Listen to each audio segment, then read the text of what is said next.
Hello बच्चों, welcome to माँ की पढ़ाई। आज हम क्लास 7 का जो 8 नंबर का पाठ है यानी कविता है, लिख पर वे चले। इस कविता के इस पाठ के क्वेश्चन आंसर्स और ग्रामर करेंगे। इस लेसन का, इस कविता का एक्सप्लेनेशन वीडियो मैंने ऑलरेडी बना के रखा है बच्चों। अगर आपको वह एक्सप्लेनेशन यानी सारांश देखना है इस कविता का, लाइन टू लाइन पढ़ना है आपको, तो आप प्लीज वह वीडियो जाके देख सकते हो। उसकी लिंक मैं डिस्क्रिप्शन बॉक्स में दे दूंगी। ओके, चलिए अभी हम क्वेश्चन आंसर देखते हैं। इस पाठ में, इस कविता में सबसे पहले आते हैं मौखिक प्रश्न। मौखिक प्रश्न में हमारा फर्स्ट नंबर का क्वेश्चन है, कवि लीक पर चलने के लिए किन्हें कह रहा है? लीक यानी परंपरागत रास्तों पे चलने के लिए, ओल्ड ट्रेडिशन फॉलो करने के लिए किन्हें कह रहा है? Whom the poet asking to follow the old tradition? उत्तर देखिए, कवि लीक पर चलने के लिए कमजोर और हारे हुए लोगों को कह रहा है। कमजोर इसका मतलब है वीक। सेकंड देखिए, कवि ने अपने द्वारा बनाए मार्गों का साक्षी किसे कहा है?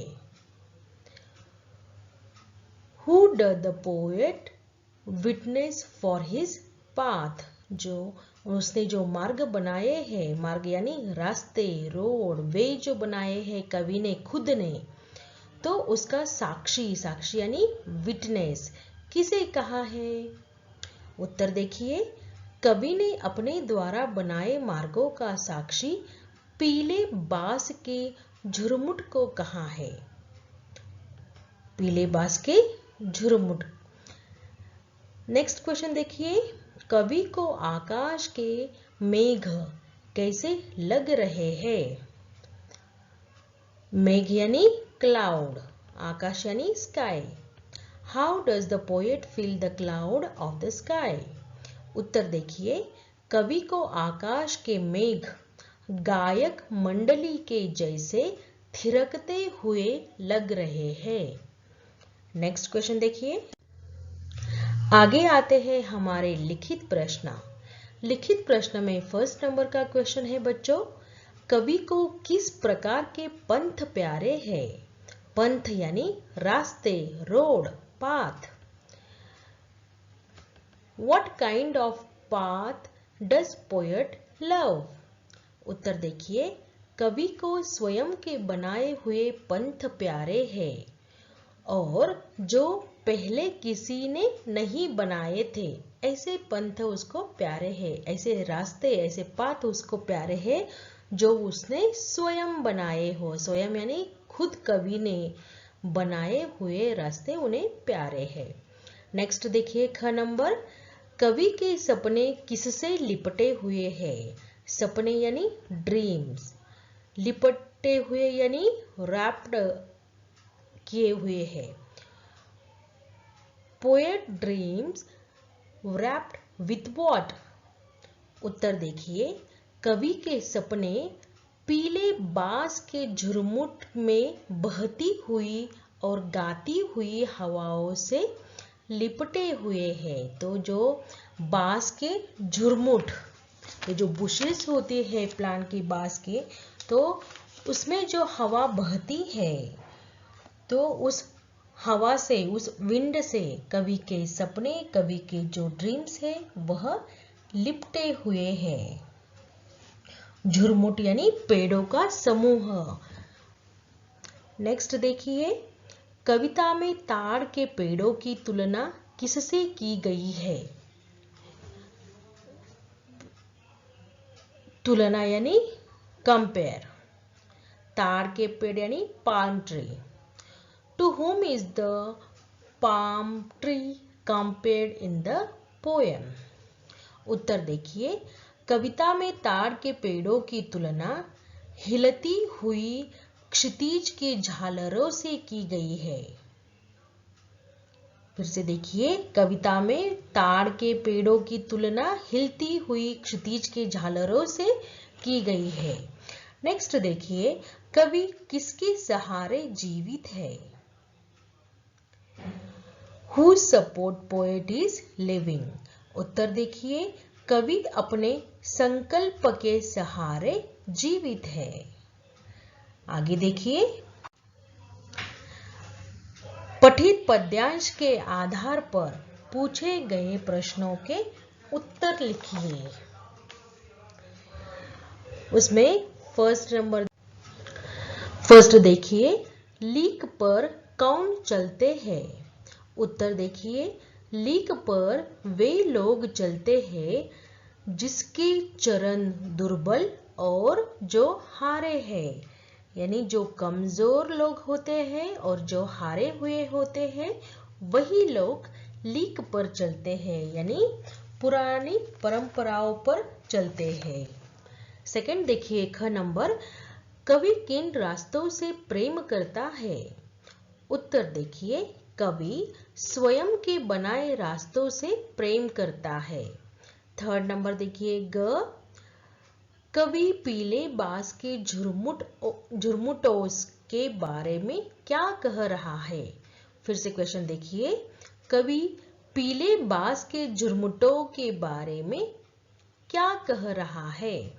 उत्तर देखिए, कवि पीले बांस के झुरमुटों के बारे में कहता है कि यह रास्ते में साक्षी बनकर खड़े हैं। साक्षी यानी विटनेस।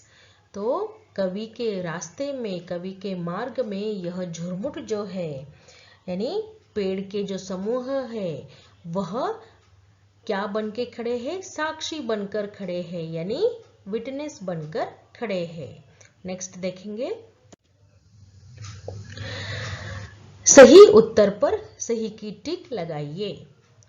तो यहाँ पे आपको 4 ऑप्शंस दिए हैं, उसमें राइट ऑप्शन पे आपको टिक करना है बच्चों।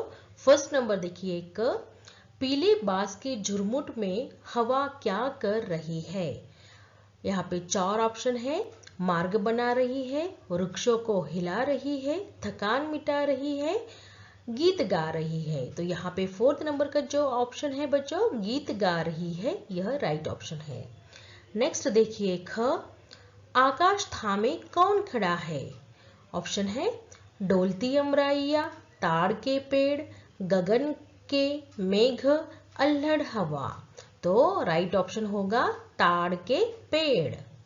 नेक्स्ट देखिए, कवि के अनुसार नदी बनने की प्रतीक्षा में कौन है? ऑप्शंस देखिए, वाद्य यंत्रों से पड़े टीले, थिरकते मेघ, शुष्क ताल का एक अंजूरी जल, या अपना विश्वास। तो राइट ऑप्शन है शुष्क ताल का एक अंजूरी जल। नेक्स्ट क्वेश्चन देखेंगे, सोचकर लिखिए, थिंक एंड राइट। यह वैल्यू बेस्ड क्वेश्चन है बच्चों। देखिए क्वेश्चन क्या है, अपने से भिन्न, सॉरी यहाँ पे अपनी नहीं है, यहाँ पे अपने है। ओके, हाँ, अपने से भिन्न विचारों का आदर करने की प्रवृत्ति से क्या लाभ है? What is the benefit from tendency to respect idea different from our own? उत्तर देखिए, अपनों से भिन्न विचारों का आदर करने से हमारा ज्ञान बढ़ता है, हमारा नॉलेज बढ़ता है, ज्ञान बढ़ता है, हमें नई चीजें सीखने को मिलती है, यानी नए विचारों को हम आत्मसात करते हैं, उनकी नई थॉट्स हमें सीखने को मिलते हैं। दूसरों के अच्छे विचारों को हम अपने जीवन में अनुसरण करते हैं। दूसरों के अच्छे विचारों को अपनाने से हम अपने कमियों को दूर कर सकते हैं और अपना जीवन सफल बना सकते हैं। इसलिए हमें भिन्न विचारों का आदर करना चाहिए, यानी दूसरों का जो भिन्न विचार है उसका आदर करना चाहिए, उससे अच्छी बातें सीखनी चाहिए और अपने जीवन में उसका अनुसरण करना चाहिए, उसको फॉलो करना चाहिए, क्योंकि उससे हमारा ही लाभ होता है। ओके, चलिए नेक्स्ट क्वेश्चन देखते हैं। भाषा से, इसमें ग्रामर के ऊपर क्वेश्चन होते हैं बच्चों। तो चलिए भाषा से में फर्स्ट नंबर का क्वेश्चन देखेंगे। वाक्य में रेखांकित शब्दों के पर्याय लिखकर वाक्य फिर से लिखो। तो यहाँ पे आपको वाक्य सेंटेंस दिए हुए हैं, उसमें एक शब्द के नीचे आपको अंडरलाइन किया है और उसका आपको समान अर्थ वाला शब्द लिखना है, पर्याय लिखना है उस शब्द का। तो चलिए फर्स्ट देखते हैं। फर्स्ट है का नंबर कभी, सॉरी यहाँ पे कवि को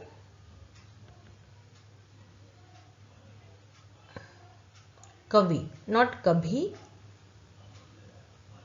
ओके, हाँ, कवि को स्वयं बनाए रास्ते प्यारे हैं।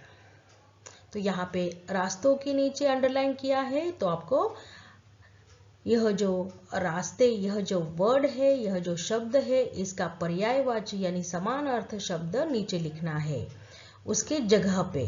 तो देखिए उत्तर होगा कवि को स्वयं बनाए मार्ग। रास्ते का समानार्थ शब्द क्या होगा बच्चों? मार्ग। स्वयं बनाए मार्ग प्यारे हैं। सेकंड देखिए, जो गर्व से गगन थामे खड़े हैं। जो गर्व से गगन थामे खड़े हैं, तो इसमें गगन इस शब्द के नीचे अंडरलाइन किया गया है बच्चों।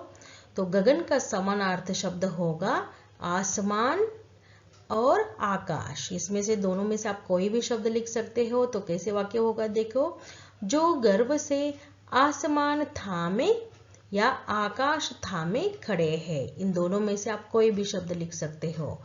ग नंबर देखिए, शाखा पर पक्षी चहचहा रहे हैं। तो यहाँ पे शाखा के नीचे अंडरलाइन है, तो शाखा का समानार्थ शब्द देखो क्या होगा।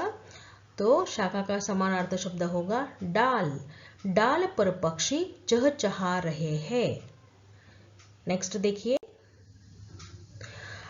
डाकू गौतम बुद्ध के चरणों में गिर गया। तो यहाँ पे चरणों के नीचे अंडरलाइन किया गया है बच्चों, और चरणों के लिए समानार्थ शब्द आया है यहाँ पे कदमों में या पैरों में। तो वाक्य कैसे बनेगा देखो, डाकू गौतम बुद्ध के कदमों में या पैरों में गिर गया। नेक्स्ट देखिए, रात मैंने एक डरावना स्वप्न देखा। रात मैंने एक डरावना स्वप्न देखा। तो यहाँ पे स्वप्न के नीचे अंडरलाइन किया गया है। तो स्वप्न का समानार्थ पर्यायवाची शब्द क्या है देखेंगे, वह होता है सपना। तो देखिए क्या सेंटेंस बनेगा, रात मैंने एक डरावना सपना देखा। क्या देखा? सपना। स्वप्न का पर्यायवाची सपना। नेक्स्ट है, सरिता का साफ पानी ही मनुष्य को जीवन देता है। तो यहाँ पे सरिता के नीचे अंडरलाइन किया गया है। तो सरिता का समानार्थ शब्द होता है नदी, रिवर। क्या है? रिवर। सरिता का समानार्थ शब्द क्या है? रिवर, नदी। ओके, और साफ पानी। साफ पानी के नीचे भी आपको अंडरलाइन दिखाई देती है बच्चों। तो देखिए यहाँ पे साफ पानी, तो साफ पानी के लिए समानार्थ शब्द होगा साफ यानी शुद्ध, पानी यानी जल। तो देखिए कैसे शब्द बनेगा, नदी का शुद्ध जल ही मनुष्य को जीवन देता है। ओके, चलिए नेक्स्ट क्वेश्चन देखते हैं। भाषा से में सेकेंड नंबर का क्वेश्चन है बच्चों, दिए गए शब्दों का वर्ण विच्छेद कीजिए। नीचे आपको कुछ शब्द दिए हैं और उसके आगे वर्ण विच्छेद भी करके दिया है बच्चों। आप इसको आपके बुक में लिख सकते हो, जैसे वाद्य, अल्लड़, दुर्बल, मंडली, प्रतीक्षा। यह शब्द दिए हैं और उसके आगे उसके वर्ण विच्छेद किए गए हैं। नेक्स्ट देखिए क्वेश्चन नंबर 3, कुछ शब्द उपसर्ग और प्रत्यय दोनों के योग से बनते हैं, जैसे पर प्लस अधीन प्लस ता। शब्द बन जाता है पराधीनता। आप भी इस प्रकार के शब्द बनाइए। तो यहाँ पे देखो शब्द है सम, कल्प प्लस ना। तो इन सब को अगर हमने ज्वाइन कर दिया तो राइट शब्द बन जाता है संकल्पना।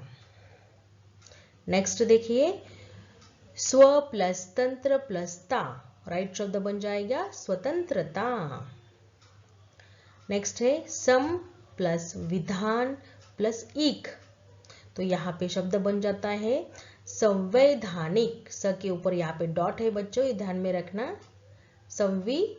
संवैधानिक यह शब्द बन जाएगा। नेक्स्ट है दुर प्लस बल प्लस ता, शब्द बन जाएगा दुर्बलता। नेक्स्ट देखिए स प्लस फल प्लस ता, सफलता। नेक्स्ट है अ प्लस विश्वास प्लस अनीय, तो शब्द बन जाता है अविश्वसनीय। नेक्स्ट क्वेश्चन देखेंगे। क्वेश्चन नंबर 4 है दिए गए अपठित पद्यांश को पढ़कर पूछे गए प्रश्नों के उत्तर लिखिए। तो आपके टेक्स्ट बुक में आपको एक पद्यांश दिया हुआ है, उसको आप पढ़िए और उसके बाद में यह क्वेश्चन आंसर्स करेंगे बच्चों। तो आप उसके लिए आपको आपका टेक्स्ट बुक पास में लेके उसको पहले पढ़ लेना, फिर क्वेश्चन आंसर्स करना। तो उस पद्यांश के नीचे सबसे पहला क्वेश्चन है क नंबर देखिए, पद्यांश के अनुसार नदी का जल कैसा होता है। उत्तर देखिए पद्यांश के अनुसार नदी का जल शीतल और निर्मल होता है। सेकंड देखिए ख, नदी का जल पहाड़ की चोटी से निकलकर किस प्रकार नीचे आता है। उत्तर नदी का जल पहाड़ की चोटी से निकलकर कोलाहल करता छलछल बहता नीचे आता है। ग नंबर का क्वेश्चन देखिए, नदी का जल कब दुखी होकर बहुत रोता है। जब बड़ा कठिन पत्थर नदी के जल का रास्ता रोककर खड़ा हो जाता है, उस वक्त नदी का जल दुखी होकर बहुत रोता है। नेक्स्ट देखिए, थका हारा मुसाफिर नदी की जल से कैसे लाभ उठाता है। उत्तर देखिए थका हारा मुसाफिर नदी के शीतल जल से अपनी प्यास बुझाता है, इस तरह से वह इस जल का लाभ उठाता है। नेक्स्ट है पद्यांश के लिए उचित शीर्षक लिखिए। शीर्षक यानी टाइटल। उत्तर देखिए पद्यांश के लिए उचित शीर्षक है नदी के जल की महिमा। यह मैंने मेरे मन से लिखा हुआ है। इस पद्यांश को पढ़कर मेरे माइंड में जो शीर्षक आया, जो टाइटल मुझे आया मेरे मन में, वह मैंने लिखा है। अगर आपको कोई और भी टाइटल देना है, आपको कोई और भी शीर्षक लिखना है तो आप लिख सकते हो बच्चों। नेक्स्ट क्वेश्चन देखेंगे। 5th नंबर का क्वेश्चन देखिए बच्चों, राह रोके खड़े पीले बांस के झुरमुट, यानी पीले बांस के झुरमुट रास्ता रोके है। आकाश थामे खड़े ताड़ के ये पेड़, ताड़ के पेड़ आकाश थामे हुए हैं। इन दोनों पंक्तियों में प्रकृति को मानव की तरह कार्य करते कल्पित किया गया है। यहाँ मानवीकरण अलंकार है। मानवीकरण अलंकार देखिए बच्चों कि जो प्रकृति मीन्स नॉन लिविंग थिंग है, उसको लिविंग थिंग के जैसे कार्य करते हुए दिखाया गया है। तो ऐसे सेंटेंस को मानवीकरण सेंटेंस होते हैं, यही मानवीकरण अलंकार होते हैं। कविता से मानवीकरण के 2 उदाहरण छांटकर लिखिए। तो इसी तरह से जो निर्जीव वस्तु यानी नॉन लिविंग थिंग्स बट वो कार्य कर रही है, वर्क कर रही है लाइक अ लिविंग थिंग्स, ऐसे कुछ सेंटेंस आए हैं कविता में, तो उसको आपको छांट कर लिखना है। तो उसमें देखो फर्स्ट नंबर मैंने यहाँ पे वो लिखा है। कविता में ऐसे बहुत सारे लाइंस दिए हैं जिसमें आपको मानवीकरण का एग्जाम्पल मिलेगा। तो देखिए, वक्ष खोले डोलती अमराइया, तो यह एक एग्जाम्पल है, मानवीकरण का एक उदाहरण है कि वक्ष खोले डोलती अमराइया। वक्ष यानी सीना खोलकर, अमराइया डोलती हुई दिखती है। गायक मंडली से थिरकते आते गगन में मेघ, तो यह सेकंड नंबर का मानवीकरण का एग्जाम्पल है। चलिए बच्चों, इसी के साथ इस कविता के प्रश्न उत्तर और ग्रामर हमने कंप्लीट कर लिया। आई होप आपको सारे क्वेश्चन आंसर और ग्रामर का प्रॉब्लम सॉल्व हो गया होगा बच्चों। आपके सारे क्वेश्चन और ग्रामर आपको समझ में आ गए होंगे इस वीडियो के। तो चलिए, अगर आपको यह वीडियो पसंद आया तो प्लीज़ लाइक कीजिएगा, अपने फ्रेंड्स के साथ शेयर कीजिएगा और मेरे चैनल को सब्सक्राइब ज़रूर कीजिएगा। Thank you.